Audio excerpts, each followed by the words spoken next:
சித்ரா பௌர்ணமி இரவு. அந்த ஒரு இரவுக்காக பலர் மாதங்கள் முன்பே காத்திருப்பார்கள். சாதாரண பௌர்ணமி அல்ல, ஆன்மீக அதிர்வு அதிகமாக இருக்கும் இரவு என்று பலர் நம்பும் நாளது. முழு நிலா வானத்தில் முழுமையாக பிரகாசிக்கும். அதன் ஒளியில் திருவண்ணாமலை மலை வெண்மையாக மின்னும். அந்த நேரத்தில் மலையை சுற்றி நடக்கும் கிரிவலம் வெறும் நடைப்பயணம் அல்ல, அது மனம், உடல், ஆன்மா மூன்றையும் தொடும் ஒரு அனுபவம் என்று பக்தர்கள் கூறுவார்கள். அந்த இரவு நகரமே வேறொரு உலகமாக மாறிவிடும். தெருக்கள் முழுவதும் பக்தர்கள் கூட்டம், எங்கும் தீப ஒளி. சிலர் மந்திரம் ஜபிப்பார்கள், சிலர் அருணாச்சலா அருணாச்சலா என்று மெதுவாக அழைப்பார்கள். சிலர் மௌனமாக நடப்பார்கள், சிலர் கண்களில் நம்பிக்கையுடன், சிலர் மனதில் வலியுடன், சிலர் ஆசையுடன், சிலர் நன்றியுடன் அந்த பாதையில் காலடி எடுப்பார்கள். கிரிவலம் தொடங்கும் முதல் சில கிலோமீட்டர்கள் பலருக்கும் சோதனை நேரமாக இருக்கும். கூட்டம் அதிகம், காலில் வலி ஆரம்பிக்கும், வெப்பம் இருந்தால் சோர்வு வரும். சிலருக்கு ஏன் வந்தோம் என்ற எண்ணமும் தோன்றும். ஆனால் அதிசயம் என்னவென்றால், தொடர்ந்து நடக்கும்போது உடம்பு பழகத் தொடங்கும், மனம் மெதுவாக அமைதியாகும். உடல் சோர்வாக இருந்தாலும் உள்ளத்தில் ஒரு புது சக்தி எழும். பலர் அனுபவித்ததாக சொல்வது ஒன்று: கிரிவலம் ஆரம்பத்தில் தாங்களே நடப்பது போல இருக்கும், ஆனால் சில நேரம் கழித்து யாரோ அழைத்து செல்கிறார்கள் போல இருக்கும். கால்கள் தானாக நகரும். எவ்வளவு தூரம் நடந்தோம் என்று தெரியாது, எவ்வளவு நேரம் சென்றது என்று கூட உணர முடியாது. கூட்டத்தில் இருந்தாலும் தனிமை இல்லை, தனியாக இருந்தாலும் பயம் இல்லை. சிலருக்கு அந்த இரவில் மனதில் புதைந்திருந்த பழைய நினைவுகள் மேலெழும். சிறுவயது சம்பவங்கள், குடும்ப பிரச்சனைகள், தோல்விகள், துன்பங்கள், யாரிடமும் சொல்லாத வருத்தங்கள் எல்லாம் ஒன்றன் பின் ஒன்றாக நினைவுக்கு வரும். ஏன் அப்படி நடக்கிறது என்று தெரியாது, ஆனால் அதோடு சேர்ந்து மனம் லேசாக உணர்வும் வரும். பல ஆண்டுகளாக சுமந்து வந்த பாரம் இறங்குவது போல இருக்கும். சிலர் நடந்து கொண்டிருக்கும் போது திடீரென கண்களில் நீர் வரும். எந்த துக்கமும் இல்லாமல், எந்த காரணமும் இல்லாமல் கண்ணீர் வடிக்கும். அது பலவீனம் அல்ல என்று அனுபவித்தவர்கள் சொல்வார்கள். அது உள்ளத்தில் அடைந்து கிடந்த உணர்வுகள் உருகி வெளியேறுவது போல இருக்கும். கண்ணீர் துடைத்த பின் உள்ளம் மிகவும் அமைதியாகும். சிலருக்கு பாதையில் அந்நியர்கள் மூலம் பதில் கிடைக்கும் அனுபவம் இருக்கும். யாரிடமும் பகிராத ஒரு வேண்டுதல் மனதில் இருக்கும். அதே நேரத்தில் ஒரு முதியவர், ஒரு சாமியார், ஒரு அன்னதானம் வழங்குபவர், ஒரு குழந்தை, யாரோ ஒருவர் சாதாரணமாக ஒரு வார்த்தை பேசுவார். ஆனால் அந்த வார்த்தை நேராக மனதில் இருந்த கேள்விக்கே பதில் போல இருக்கும். அதை கேட்டவுடன் உடலில் சிலிர்ப்பு ஓடும்.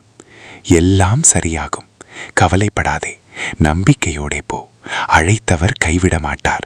இப்படி சாதாரணமாக சொன்ன வார்த்தைகள் கூட சிலருக்கு வாழ்க்கை முழுவதும் நினைவில் நிற்கும். சில நேரங்களில் பாதையின் ஓரத்தில் நின்று மலையை பார்த்தால் வேறொரு உணர்வு வரும். பகலில் பார்த்த மலை அல்ல அது. நிலவொளியில் அமைதியாக நின்றிருக்கும் உயிருள்ள சக்தி போல தோன்றும். எதையும் பேசாமல் பார்த்து கொண்டே நிற்கும் ஆசான் போல இருக்கும். பலர் சில நொடிகள் அங்கே நின்று கண்களை மூடிவிடுவார்கள். அந்த நொடியில் வாழ்க்கையின் ஓட்டம் நிற்கும். கடன் நினைவு இல்லை, வேலை அழுத்தம் இல்லை, வீட்டு சண்டை இல்லை, யார் என்ன சொன்னார்கள் என்பதும் இல்லை. மொட்டும் மொட்டும் அமைதி. அதனால்தான் சிலர் கிரிவலம் மனதை ரீசெட் செய்கிறது என்று கூறுவார்கள். சிலருக்கு உடல் வலி இருந்தும் நடக்க முடியும். சாதாரண நாளில் 2 கிலோமீட்டர் கூட நடக்காதவர் அந்த இரவில் பல கிலோமீட்டர்கள் நடந்து விடுவார். இதை அவர்கள் அதிசயமாகவே உணர்வார்கள். நான் எப்படி முடித்தேன் என்று பின்னர் ஆச்சரியப்படுவார்கள். சிலர் ஒவ்வொரு லிங்கத்திலும் நின்று பிரார்த்திப்பார்கள். ஒவ்வொரு தரிசனமும் தனி அனுபவமாக இருக்கும். சில இடங்களில் கூட்டம் இருந்தாலும் மனதில் பொறுமை வரும். சில இடங்களில் நீண்ட நேரம் காத்திருந்தும் கோபம் வராது. ஏனெனில் அந்த இரவில் மக்கள் பலர் ஒரு நோக்கத்துடன் இருப்பார்கள். அருள் வேண்டும், அமைதி வேண்டும், மனநிறைவு வேண்டும். பாதையில் அன்னதானம் வழங்குபவர்களை பார்த்தால் பலருக்கு நெகிழ்ச்சி வரும். யாரையும் அறியாமல் ஆயிரக்கணக்கானவோருக்கு தண்ணீர், சாதம், பானகம், பழம் வழங்குவார்கள். அதை வாங்கும் மனிதர் யார், எந்த ஊர், எந்த மதம், எந்த நிலை என்று யாரும் கேட்க மாட்டார்கள். அந்த இரவில் எல்லோரும் பக்தர்கள் மட்டுமே. சிலருக்கு அந்த காட்சி வாழ்க்கை பாடம் கற்பிக்கும். சம்பாதிப்பது முக்கியம், ஆனால் பகிர்வது அதைவிட பெரியது என்று உணர்வார்கள். சிலருக்கு கூட்டத்தில் ஒரு அற்புத அனுபவம் நடக்கும். பல ஆயிரம் பேர் நடக்கிறார்கள். ஆனாலும் தள்ளுமுள்ளு இல்லாமல் ஒரு ஓட்டம் போல அனைவரும் நகர்வார்கள். ஒவ்வொருவரும் மற்றவரை கவனித்து நடப்பார்கள். யாராவது சோர்ந்து உட்கார்ந்தால் யாரோ ஒருவர் தண்ணீர் தருவார். யாராவது வழி தெரியாமல் நின்றால் யாரோ வழிகாட்டுவார். இதை பார்த்தால் இன்னும் மனித நேயம் உயிரோடு இருக்கிறது என்று தோன்றும். சிலர் நடுவிராத்திரி வானத்தை பார்ப்பார்கள். முழு நிலா மேல், கீழே பக்தர்கள் ஓட்டம், நடுவில் மலை. அந்த காட்சி நினைவில் என்றும் நிற்கும். புகைப்படத்தில் பிடிக்க முடியாத உணர்வு அது. பார்த்தவர் மனதில் மட்டும் பதியும். சிலருக்கு கிரிவலத்தின் கடைசி பகுதி மிகவும் ஆழமான அனுபவமாக இருக்கும். ஆரம்பத்தில் இருந்த உற்சாகம் குறைந்து உடல் சோர்ந்து போகும். ஆனால் அதே நேரத்தில் உள்ளத்தில் ஒரு தீர்மானம் உருவாகும். வாழ்க்கையிலும் இப்படித்தான். பாதி வழியில் விட்டுவிடக்கூடாது என்ற எண்ணம் வரும். கடைசி சில கிலோமீட்டர்கள் வாழ்க்கை பயணத்தின் சின்னமாக தோன்றும். முடிவு அருகில் வந்தபோது பலர் வேகமாக நடக்க மாட்டார்கள், மெதுவாக செல்வார்கள். ஏனெனில் அந்த அனுபவம் முடிவடைய வேண்டாம் என்று தோன்றும். சிலர் திரும்ப திரும்ப மலையை பார்ப்பார்கள். சிலர் அமைதியாக நின்று வணங்குவார்கள். கிரிவலம் முடிந்தவுடன் ஒரு வித்தியாசமான உணர்வு வரும். உடல் சோர்வாக இருக்கும், கால்கள் வலிக்கும், ஆனால் மனம் நிறைந்திருக்கும்.